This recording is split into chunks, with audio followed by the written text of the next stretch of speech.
এদিকে আপনারা জানেন নির্বাচন কমিশন নির্দেশ দিয়েছে অন্তত 4000 মাইক্রো অবজারভার নিয়োগ করতে হবে এবং যাতে কেন্দ্রীয় সরকারের যারা বি গ্রেডের অফিসার রয়েছেন তাদেরকেই রাজ্যে নিয়োগ করতে হবে। আর এই নিয়ে গতকাল মুখ খুলেছেন মমতা বন্দ্যোপাধ্যায়। তিনি বলেছেন তিনি শুনেছেন যে কেন্দ্র সরকারের অনেককে নিয়োগ করা হচ্ছে, প্রত্যেকের খবর বিশদে জানতে চান মমতা বন্দ্যোপাধ্যায়, তাদেরকে সাহায্য করা হবে এমন কথা বললেন তিনি।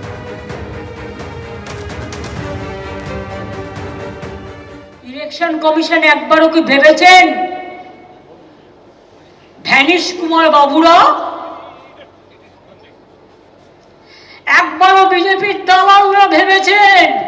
আর এখানে যেটা বসে আছে সেটা তো বাড়ির থেকে টাকা ফেলেছিল, সিবিআই রেড করতে গেছিল, তখন সে দিল্লিতে কোনো দায়িত্বে ছিল শুনেছি আমি, ওপর থেকে টাকা ফেলে দিয়েছিল। আর তার বিরুদ্ধে কম কেস আমার কাছেও নেই। তিনি ভয়ে অফিস শিফট করছেন, সেন্ট্রাল গভর্নমেন্ট অফিসে যাবে স্টেট গভর্নমেন্টের পারমিশন ছাড়া, সব ইল্লিগাল, যাতে সাংবাদিকরা ধরতে না পারে, কোনো মানুষ কথা বলতে না পারে, ওনার যা যা করার উনি করতে পারেন, ইধার উধার করতে পারেন। এত টাকা কে খাবে? এই নিয়ে কি বললেন বিজেপি নেতা রাহুল সিনহা, দেখুন। টেনশন যত বাড়ছে, হতাশা যত বাড়ছে, সামনে হার যত দেখতে পাচ্ছে, ততই দেখবেন মাথা খারাপ হবে আর এই জাতীয় গালিগালাজ করতে থাকবে। কিন্তু এবার পশ্চিম বাংলার জনগণ কোনোভাবেই এই সরকারকে আর রেয়াত করবে না।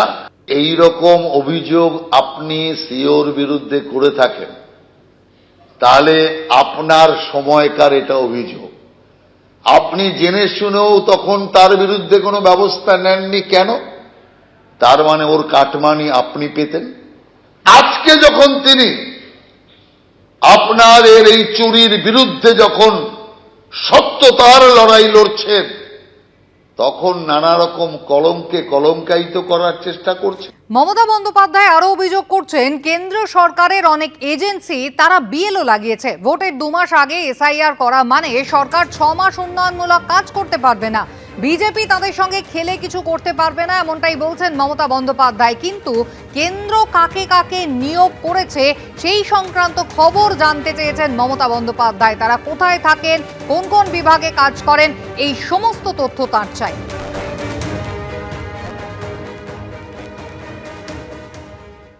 সেন্ট্রাল গভর্নমেন্টের এজেন্সিরও অনেক বিএলও লাগিয়েছে, এই প্রথম মাথায় রাখবেন। আমার কাছে স্টেট সেন্ট্রালে কোনো পার্থক্য নেই, আমি সবাইকে বলছি যার যার দায়িত্ব পালন করুন, আমাদের যতটা সহযোগিতা আছে আমরা করব। কিন্তু গায়ের জোরে যে কাজটা করতে 2 বছর লাগে সেইটা মাত্র 2 মাসে করতে হবে, যাতে গভর্নমেন্ট আগে থেকে 6 মাস কোনো ডেভেলপমেন্টের কাজ করতে না পারে। বিজেপি তুমি আমাদের সাথে কোনো কিছু খেলে পারবে না।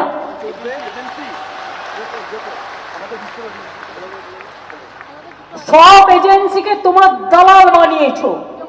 এই বিএলওদের বেশিরভাগ শিক্ষক, কিছুদিন বাদে আবার মাধ্যমিক পরীক্ষা আছে, তাছাড়া ছেড়ে দিন। আমি শুনেছি সেন্ট্রাল গভর্নমেন্টের অনেককে অ্যাপয়েন্টমেন্ট করা হয়েছে। প্রত্যেকের আগে খবর রাখুন তো সেন্ট্রাল গভর্নমেন্টের কাকে কাকে অ্যাপয়েন্টমেন্ট করা হয়েছে, তারা কোন ডিপার্টমেন্টে কাজ করে, কোথায় থাকে, আমার ডিটেলসটা চাই। আমি তাকে সহযোগিতা করবো, কিন্তু আমার ডিটেলস চাই। এটা স্টেটকে জিজ্ঞেস করে করেনি, ইলেকশন কমিশন ইচ্ছে মতো করছে। স্টেটের অফিসারদের অবজারভার করছে স্টেটকে না জানিয়ে। আবার মাইক্রো অবজারভার কারা? না তো বিজেপির দালাল দিল্লির লোকেরা, সেগুলো না বোঝে বাংলা, না বোঝে মথুয়া, না বোঝে রাজবংশী, না বোঝে কামতাপুরি, না বোঝে লেপচা, না বোঝে নেপালি। সেগুলো কি করবে? খাবে না খই ছড়াবে? কোনটা করবে জিজ্ঞেস করুন।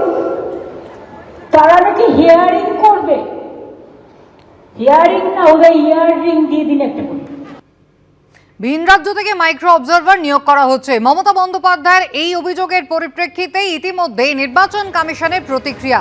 মাইক্রো অবজারভাররা তারা সকলেই এ রাজ্যের, ভিন রাজ্যের কেউ মাইক্রো অবজারভার নন। মুখ্যমন্ত্রীর অভিযোগ উড়িয়ে জানিয়ে দিয়েছে কমিশন, এমনটাই সূত্রের খবর। শুনানির জন্য 1.5 দিনের মধ্যে 10 লক্ষ নোটিশ জেনারেট করা হয়েছে। সেই নোটিশ প্রিন্ট করার নির্দেশ দিয়ে দিয়েছেন জেলা শাসকদের, এমনটাই সূত্র মারফত খবর। 27 ডিসেম্বর থেকে রাজ্যে এসআইআর এর শুনানি শুরু হবে বলে নির্বাচন কমিশন সূত্রে জানা গিয়েছে।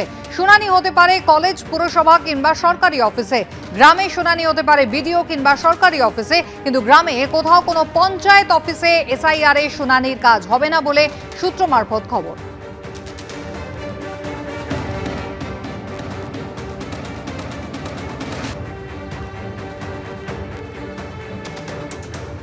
মমতা বন্দ্যোপাধ্যায় মিথ্যাচার করছেন, একেবারে স্বচ্ছভাবে কাজ করছে নির্বাচন কমিশন। কি বললেন শুভেন্দু অধিকারী, দেখুন।